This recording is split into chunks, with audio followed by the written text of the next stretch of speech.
Hello friends, welcome back to clear concept classes. तो दोस्तों देखिए, जो आज का टॉपिक है वो है merits of Bohr's model of atom. ठीक है, जैसा कि हमने पिछले क्लासेस में पढ़ चुका है बोर्स मॉडल के बारे में, आज हम लोग जानेंगे कि जो बोर्स मॉडल का मेरिट क्या था, उसके एडवांटेजेस क्या थे, वो हम लोग एकदम अच्छे से जान लेंगे। ठीक है, तो मैंने आपको जैसा बताया था पिछले क्लास में कि जो रदरफोर्ड का मॉडल था, उसका जो भी डिफेक्ट था बोर्स मॉडल में, नील्स बोर नाम के साइंटिस्ट थे जिन्होंने बोर्स मॉडल दिया था, उन्होंने उस सभी के सभी डिफेक्ट्स को पूरा पूरा हटा दिया, अपना एक नया मॉडल लिखा जो क्या था बोर्स मॉडल ऑफ एटम था। इसके एडवांटेजेस क्या थे वो देखते हैं हम लोग। इसके चार एडवांटेजेस थे, कौन से थे देखिएगा। पहला एडवांटेज है या मेरिट है वो था स्टेबिलिटी ऑफ एटम। ठीक है, जो एटम का स्टेबिलिटी था बोर्स मॉडल एकदम लाजवाब तरीके से बता दिया था। ओके, दूसरा है energy of electron in a particular orbit. ठीक है, जो इलेक्ट्रॉन किसी पर्टिकुलर ऑर्बिट में होते हैं उनकी एनर्जी भी बोर्स मॉडल के अनुसार हम लोग या बोर्स मॉडल को यूज करके हम लोग निकाल सकते हैं। जैसे कि देखिए, ये न्यूक्लियस, ये हो गया इसका ऑर्बिट्स, आपको स्ट्रक्चर एकदम अच्छे से आता होगा। ये हो गया न्यूक्लियस और ये हो गए ऑर्बिट्स जिसपे इलेक्ट्रॉन्स रिवॉल्व कर रहे हैं। ओके, देखिए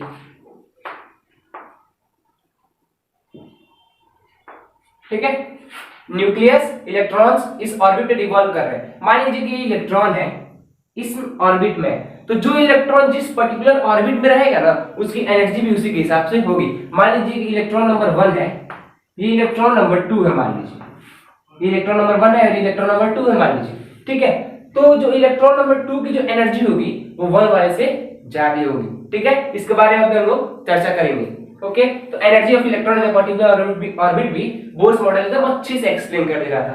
तीसरा पॉइंट देखिए क्या था, रेडियस ऑफ ऑर्बिट। तो रेडियस कैसे नापते हैं हम लोग, आपको एकदम अच्छे से पता होगा कि मान लीजिए कि सर्कल है, सर्कल के सेंटर से लेके हम लोग उसके सर्कमफरेंस पे जब कोई भी एक लाइन लिख जाते हैं उसी को हम क्या बोलते हैं, रेडियस बोलते हैं। वैसे ही यहाँ पे क्या होगा, वैसे ही यहाँ पे हम लोग देखिए कि न्यूक्लियस है, ये मान लीजिए कि न्यूक्लियस है और ये है न्यूक्लियस का सेंटर। जब मान लीजिए कि यहाँ से एक लाइन ड्रॉ कर दे रहा हूँ, यहां से एक लाइन ड्रॉ कर दे रहा हूं, तो ये क्या करता है, इसी को हम क्या बोलते हैं, रेडियस बोलते हैं ना, इसी को हम क्या बोलते हैं, रेडियस बोलते हैं। तो ये इस रेडियस, ये रेडियस कितना है उसको हम लोग क्या कर सकते हैं, बोर्स मॉडल से निकाल सकते हैं एकदम सिंपल तरीके से। मैं इसको लिखता हूं, रेडियस ऑफ पर्टिकुलर ऑर्बिट। तो किसी भी पर्टिकुलर ऑर्बिट का कितना रेडियस है उसको हम लोग बोर्स मॉडल से निकाल सकते हैं एकदम आसान तरीके से। ओके, और चौथा और आखिरी है वो है हाइड्रोजन स्पेक्ट्रम। और जो हाइड्रोजन स्पेक्ट्रम जो हम लोग पिछले क्लासेस में पढ़ चुके हैं, जिसने इन वीडियोस को नहीं देखे प्लीज जाके एक बार देख लीजिएगा, उसके बाद ही आपको ये सब अच्छे से पकड़ में आएगा। तो हाइड्रोजन स्पेक्ट्रम जो कंसेप्ट था उसको भी बोर्स मॉडल ने बखूबी एक्सप्लेन किया था। ठीक है, तो यही है चार बोर्स मॉडल के मेरिट्स या एडवांटेजेस। पहला क्या है, स्टेबिलिटी, दूसरा energy of electron in particular से, तीसरा radius of orbit particular orbit, और चौथा हाइड्रोजन स्पेक्ट्रम। ठीक है, तो आज की क्लास में हम लोग ये ऊपर का तीन डिस्कस करेंगे, स्टेबिलिटी, एनर्जी और रेडियस, और चौथा वाला जो हाइड्रोजन स्पेक्ट्रम है ये थोड़ा सा लंबा है इसीलिए हम लोग इसको नेक्स्ट क्लास में डिस्कस करेंगे। ठीक है, आइए देखते हैं stability of atom Bohr's model कैसे बता रहा है। ठीक है, देखते हैं उसको।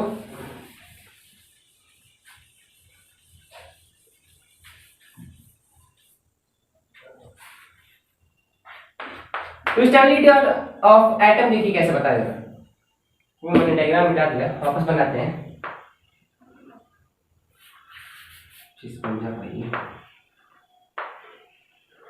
ठीक है, ये न्यूक्लियस इलेक्ट्रॉन, तो मैंने आपको पिछले क्लास में बताया था कि जो इलेक्ट्रॉन इस ऑर्बिट में घूमते हैं वो ना ही एनर्जी लेते हैं ना ही एनर्जी देते हैं। ठीक है, मेरे कहने का मतलब क्या हुआ कि ये ना ही एनर्जी रेडिएट करते हैं ना ही एनर्जी क्या करते हैं, लेते हैं।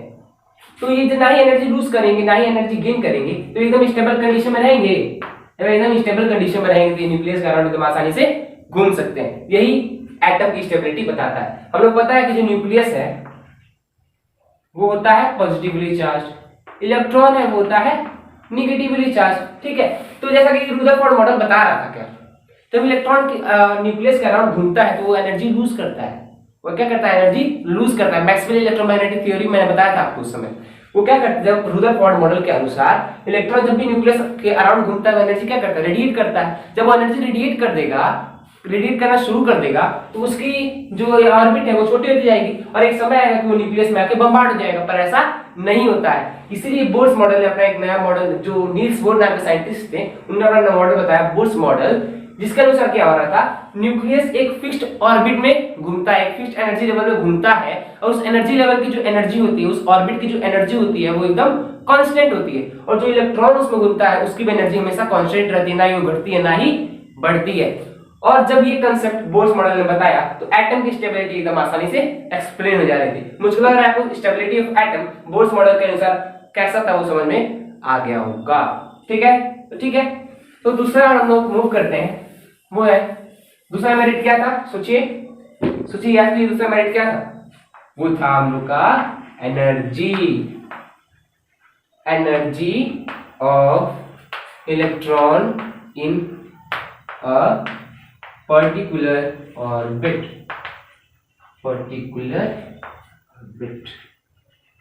ठीक है, तो एक थोड़ा छोटा सा ही फॉर्मूला है, ज्यादा लंबा नहीं है, छोटा सा एक फॉर्मूला है जिसको हम लोग को याद करना पड़ेगा। उसका प्रूविंग हम लोग के सिलेबस में नहीं है तो हम लोग प्रूविंग नहीं देखेंगे, बस उसका एक फॉर्मूला क्या है एनर्जी निकालने का एक पर्टिकुलर ऑर्बिट का। En मतलब कि n क्या है, मैं इसको जो भी लिखूंगा उसका मैं साइन एक्सप्लेन करूंगा आपको। En is equal to minus 1/4 pi epsilon 0 का square into 2 pi square m e raise to 4 z square divided by n square h square. यही एक फॉर्मूला है जिसको हम लोग यूज करके एक पर्टिकुलर ऑर्बिट में जो इलेक्ट्रॉन घूमता है उसकी एनर्जी हम लोग निकाल सकते हैं। ठीक है, आइए देखते हैं जो भी मैंने साइन यूज किया उसका मतलब क्या होता है। सबसे पहले En का मतलब, उससे पहले हम जानते हैं n क्या है। n है हम लोग का नंबर ऑफ शेल या ऑर्बिट या एनर्जी लेवल, उसको हम लोग क्या बोलते हैं, n बोलते हैं। और En क्या है, energy of electron in nth shell. जो nth शेल है ना, nth शेल जो है उसमें इलेक्ट्रॉन उसकी एनर्जी कितनी है, वही En है। ओके, अब देखिए ये है, ये इसको मैंने ऐसे दिखाया है, ये इसको बोलते हैं एप्सिलॉन। ठीक है, एप्सिलॉन 0 कहिए, एम नॉट कहिए, जो भी कह लीजिए आप। ठीक है, ये टर्म आप ध्यान रखना है, इसको बोलते हैं हम लोग एप्सिलॉन 0 या एप्सिलॉन नॉट। ओके, तो इसका वैल्यू होता है, ये क्या होता है पहले बता दूं, ये होता है परमिटिविटी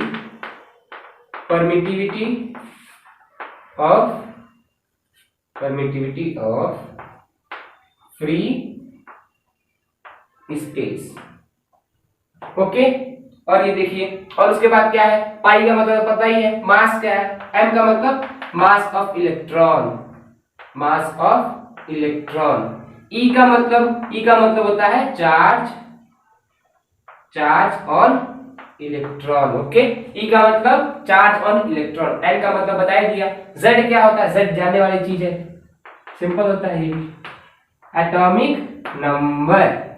क्या होता है, एटॉमिक नंबर होता है। और H क्या होता है, H होता है हम लोग का, क्या होता है, प्लैंक्स कांस्टेंट। इसकी वैल्यू क्या होती है, एकदम याद में जवानी रख लीजिएगा आप इसको, ये होती है 6.626 into 10⁻34 जूल सेकेंड।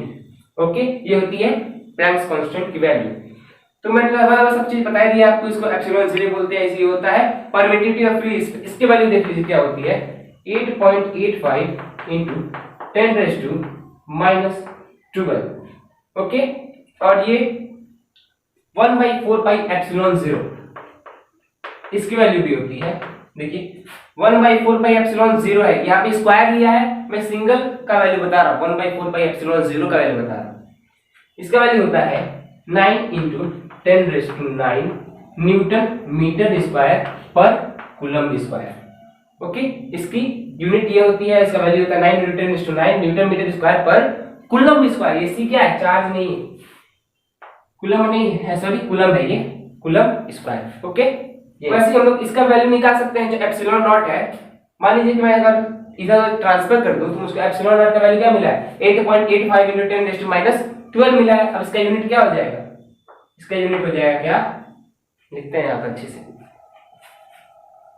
ये देखिए 1/4 पाई एप्सिलॉन नॉट का वैल्यू है 9 × 10⁻9 न्यूटन मीटर स्क्वायर पर कूलम स्क्वायर। वैसे इसका 8.85 × 10⁻12 इसको आप इधर उधर ट्रांसफर करके निकाल सकते हैं, कूलम स्क्वायर पर न्यूटन मीटर स्क्वायर। ओके, ये इसका वैल्यू होता है एप्सिलॉन नॉट का, एप्सिलॉन नॉट का वैल्यू या एप्सिलॉन 0 का वैल्यू ये होता है। Planck constant that is h, इसका वैल्यू ये होता है। z क्या है, एटॉमिक नंबर है, En मतलब energy of electron in nth shell, n number of shell, epsilon naught क्या है, एप्सिलॉन 0 क्या है, permittivity of free space, m mass of electron, e charge on electron. इसको जल्दी से आप नोट कर लीजिए, खूब नोट कर लिए, स्क्रीनशॉट ले लीजिए इसका। ये माइनस है, ये माइनस मत भूलिएगा, साइन बहुत इंपॉर्टेंट होता है माइनस। बता दूं कि ये माइनस क्यों आया है। अच्छा, अब देखिए मैं कह रहा हूं कि इलेक्ट्रॉन, ऐसे देखिएगा, ये न्यूक्लियस है, न्यूक्लियस क्या करता है, एक न्यूक्लियर फोर्स लगाता है ताकि जो इलेक्ट्रॉन्स हैं ये अपनी तरफ खींचे रहे। ये क्या करता है, न्यूक्लियस क्या करता है, इलेक्ट्रॉन पे एक फोर्स लगाता है जिसको हम बोलते हैं न्यूक्लियर फोर्स, ताकि इलेक्ट्रॉन न्यूक्लियस की तरफ अट्रैक्टेड रहे। ओके, अब मान लीजिए मैं बोल रहा हूं कि जो ये ऑर्बिट है ये पहला है, जब इसके है ये L है। मान लीजिए कि मैं जब इनफाइनाइट वाले ऑर्बिटल का बात करूंगा तो इनफाइनाइट ऑर्बिटल बोलने का मतलब क्या हुआ कि वो जो एटम है वो आयोनाइज्ड स्टेट में है। आयोनाइज्ड स्टेट में क्या होता है, जो इलेक्ट्रॉन क्या करता है, इस एटॉमिक बाउंड्री को क्या करता है, छोड़ के चला जाता है। मान लीजिए कि ये एटम है, एटम का पूरा बाउंड्री यही है, ठीक है, इसमें ये इलेक्ट्रॉन है, इससे जुड़ा हुआ है। ओके, जब ये आयोनाइज्ड स्टेट पे हो जाएगा तो ये इलेक्ट्रॉन छोड़ के इसके बाउंड्री के बाहर चला आएगा। मान लीजिए कि इलेक्ट्रॉन है और ये एटम का बाउंड्री था, इसको छोड़ के क्या वो बाहर चला आया। जब ये इलेक्ट्रॉन इस एटॉमिक बाउंड्री को छोड़ के बाहर चला आया, इसका मतलब ये एटम इस इलेक्ट्रॉन पे कोई भी फोर्स नहीं लगा पा रहा है। जब कोई भी फोर्स नहीं लगा पाएगा उसको हम बोल सकते हैं वो इनफाइनाइट ऑर्बिटल पे है। समझ में इनफाइनाइट ऑर्बिटल का मतलब क्या हुआ, समझ आ गया होगा आपको कि एटॉमिक बाउंड्री से जब इलेक्ट्रॉन निकल के चला जाएगा उसे हम लोग क्या बोलेंगे, इनफाइनाइट ऑर्बिट बोलेंगे फिलहाल, ठीक है। क्या बोलेंगे, ऑर्बिटल नहीं ऑर्बिट बोलेंगे। ऑर्बिटल और ऑर्बिटल में बहुत बड़ा अंतर होता है, हम लोग आगे आने वाली क्लासेस में जान लेंगे ऑर्बिटल और ऑर्बिटल में अंतर क्या होता है, ठीक है। तो देखिए इनफाइनाइट ऑर्बिटल का बोलने का मतलब समझ आ गया होगा आपको। अच्छा, जो अगर न्यूक्लियर फोर्स उस इनफाइनाइट ऑर्बिट पे नहीं लग रहा है, इसका मतलब eight infinite orbit E is equal to 0। क्या बोला हूं मैं, इनफाइनाइट ऑर्बिट पे E मतलब कि energy of nucleus on electron is equal to 0।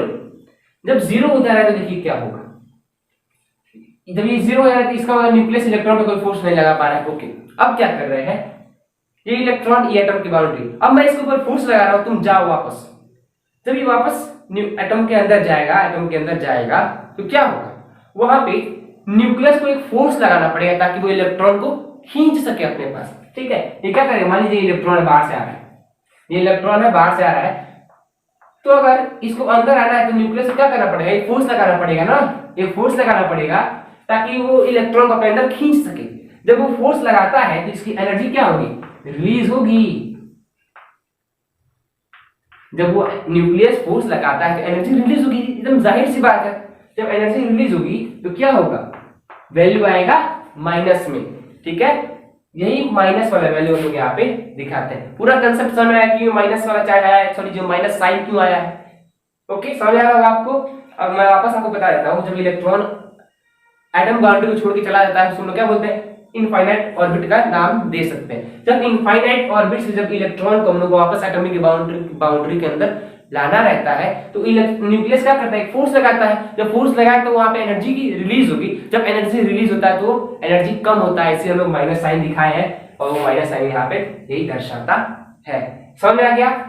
अच्छा, इन सब का वैल्यू आप नोट कर लिए होंगे, ये सब का जो साइन है उसका मतलब याद रखिएगा, साइन, SIN, ठीक है।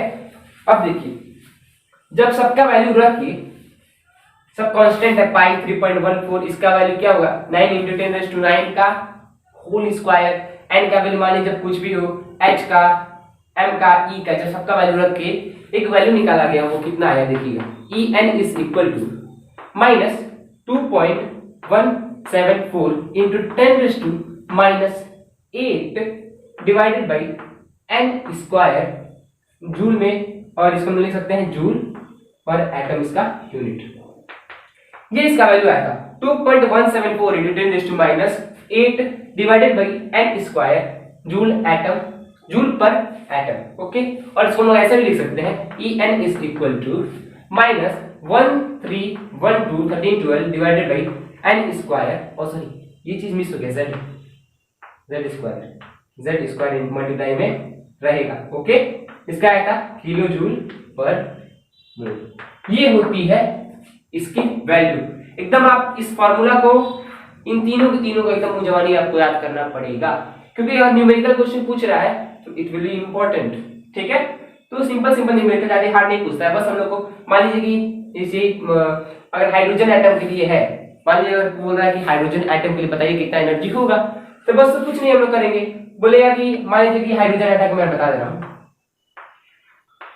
हाइड्रोजन में सिर्फ एक ही शेल होता है, एक इलेक्ट्रॉन है इसमें, ठीक है। जब हाइड्रोजन निकालेंगे तो क्या होगा, n इक्वल टू 1 हो जाएगा, क्योंकि नंबर ऑफ शेल 1 है, z क्या है एटॉमिक नंबर है, भी 1 हो जाएगा, डायरेक्ट वैल्यू निकल जाएगा हाइड्रोजन के लिए, कोई खास बात नहीं, एकदम आसान है। समझ आ रहा है आपको? एनर्जी हम लोग कैसे निकाल सकते हैं पर्टिकुलर ऑर्बिट का फॉर्मूला मस्ट रिमेंबर, ठीक है। अब हम लोग चलते हैं तीसरे मिनट की ओर ऑफ बोर्स मॉडल। वो क्या था सोचिए, वो था हम लोग का तीसरा मेरिट था radius of particular orbit, radius of particular orbit. इसके लिए भी एक फॉर्मूला आता है, कुछ वैसा ही एक फॉर्मूला है इसके लिए भी। देखिए वो फॉर्मूला है क्या, Rn is equal to 4πε0 into n square h square divided by 2π square m e raise to 2, sorry 2 नहीं 4π square m e raise to 2। ये है रेडियस निकालने का फॉर्मूला। मैंने सबका टर्म का आपको बता दिया है। ये एप्सिलॉन 0 है, जो क्या है permittivity of free space 8.85 × 10⁻12 coulomb square पर न्यूटन मीटर स्क्वायर इसका वैल्यू होता है, ठीक है। जब आप सबका यूनिट रख देंगे, सबका वैल्यू जब सभी कांस्टेंट का वैल्यू रख दिया जाएगा, तो Rn इज इक्वल टू आएगा 5.29 इंटू 10⁻11 n स्क्वायर मीटर में, ओके। तो रेडियस वैल्यू क्या आएगा 5.29 इंटू 10⁻11 n स्क्वायर मीटर में, ओके। समझ आ रहा है आपको? अब आप इस मीटर को किसमें चेंज कर सकते हैं, सेंटीमीटर में चेंज कर देंगे। सेंटीमीटर में चेंज करने में क्या आ जाएगा 5.29 इंटू 10⁻9 n स्क्वायर सेंटीमीटर। बस ऐसे आप सेंटीमीटर में चेंज कर लिए हैं, एंगस्ट्रॉम में चेंज कर सकते हैं, नैनोमीटर में चेंज कर सकते हैं, माइक्रोमीटर में चेंज कर सकते हैं। ये सब आप करके कमेंट में इसका आंसर आप बताइएगा, ठीक है। हम लोग क्या क्या बोर्स मॉडल के मेरिट में पढ़े। पहला क्या था स्टेबिलिटी, आसानी से एक्सप्लेन कर दे रहा था स्टेबिलिटी, ओके। दूसरा क्या पढ़े energy of electron in particular orbit. तीसरा हम लोग रेडियस देख लिए, और चौथा क्या है हाइड्रोजन स्पेक्ट्रम। हम लोग आने वाली क्लास में, अगले क्लास में हम लोग ये चौथा वाला पढ़ेंगे, ओके। फिलहाल आप इतना रिवाइज करके आइएगा, फॉर्मूला एकदम अच्छे से पढ़ के आइएगा, क्योंकि उन सभी फॉर्मूला का काम है इस हाइड्रोजन स्पेक्ट्रम में, ठीक है। हम लोग वहां से रिलेशन डिराइव करेंगे, जो कि हाइड्रोजन स्पेक्ट्रम को एकदम अच्छे से समझा दे रहा था, बता दे रहा था, ओके। दोस्तों आज का क्लास आपको कैसा लगा कमेंट में जरूर बताइएगा, और मिलते हैं नेक्स्ट क्लास में, जहां हम लोग पढ़ेंगे बोर्स मॉडल का चौथा merit that is hydrogen spectrum. बहुत मजा आने वाला है उस क्लास में, ठीक है। तो जरूर मिलेगा।